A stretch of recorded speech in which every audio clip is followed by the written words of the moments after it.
నశించిరి జల ప్రళయములో యెహోవా చేత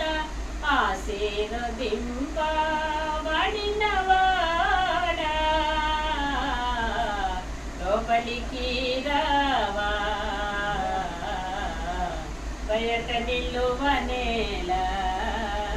పెండ్లి విందుకు రాజు పిలువగా సాకులు చెప్పిరి కొందరు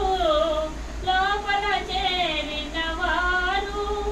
విందులో పాల్గొన్నారు పెండ్లి వస్త్రము లేని ఒకని త్రోసిరి వెలుపల చీకటిలో యెహోవా చేత ఆశీర్వదింపబడినవాడా లోపలికి రావా బయట నిలువనేలా